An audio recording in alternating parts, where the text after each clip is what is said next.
Hello, good morning.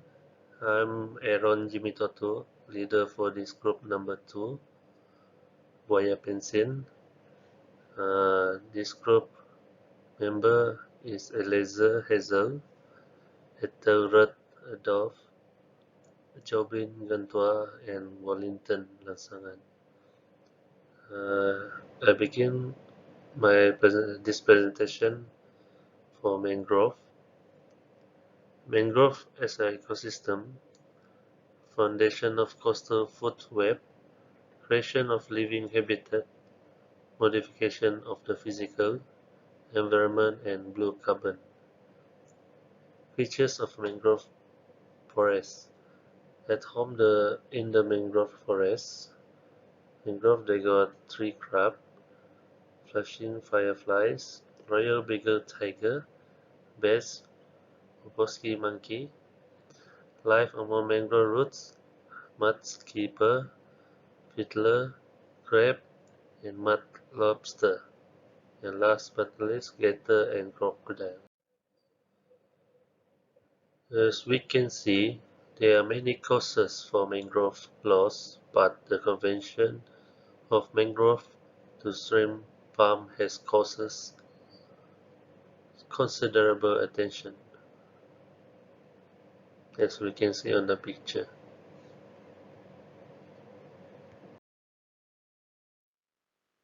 The major issues of shrimp farming include the loss of important ecological and socio-economic function of mangrove ecosystem, changes in hydrology, salinization, introduction of native species and disease, pollution from effluents, chemicals and medicines, use of wild fish or feed, capture of wild shrimp seed and loss of livelihoods and social conflict.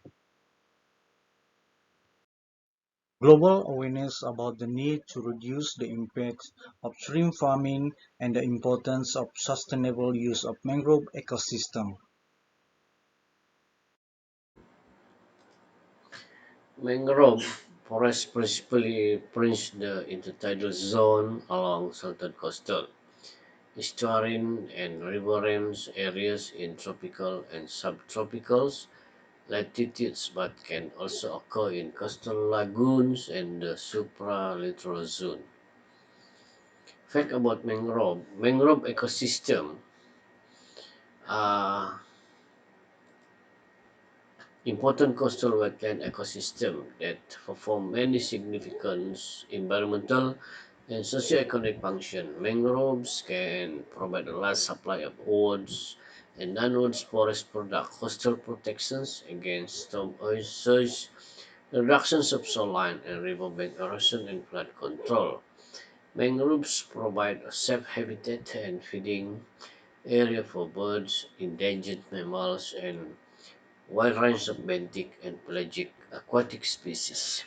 They also act as a nursery ground for a variety of fish, shellfish, and invertebrates, many of which have commercial value. Thank you. Major issue and impact.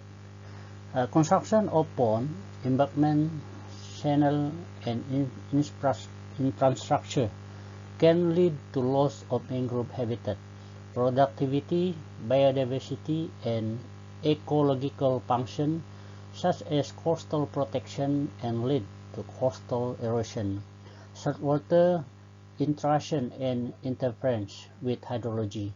Potentially acid sulfate soil, when excavated, oxidize and can lead to excessively acid conditions, which are harmful for shrimp and other species and can lead to pond abandonment. Dredging and deposition of sediment from pond bottom and construction can lead to change in hydrology and excessive sedimentation. Major issue and impacts. Fish meal or wild fish feed to shrimp and 2 or 3 times as much as weight of shrimp produced, leading to depletion of fish stocks. Feed is not efficiently utilized and effluent water evacuated from pond are loaded with organic matter and nutrients such as nitrogen and phosphorus due to leftover feed, which can cause intoxication. Fertilizer are used to stimulate plankton growth on which the shrimp feed. Lime is added to adjust acidity of water. Other chemicals such as formalin and chlorine are used to kill pathogens. Antibiotics and other medicine are added to water and feed as prophylactics. Some of these chemicals and medicine have toxic effect to non-target aquatic species and health issues to human consumer. Salam damai, salam sejahtera. My name is Altoreta of 19. I will continue our Group 2 presentation in Management Strategies. Global awareness about the need to reduce the impacts of shrimp farming and the importance of sustainable use of mangrove ecosystems has led to a number of related international, national, and local technical, policy, and legislative guidelines being published addressing the shrimp industry and mangrove management. Interventions can occur before, during, or after shrimp farming development. The simplest and most effective method to reduce impacts of shrimp farming on mangrove ecosystems is to zone farms behind the intertidal zones, but this policy is not effective without following an ecosystem approach, having good institutional capacity and coordination, effective enforcement, incentive, land tenure, and participation of all stakeholders in management. So this is our reference. That all from Group 2. Thank you for listening.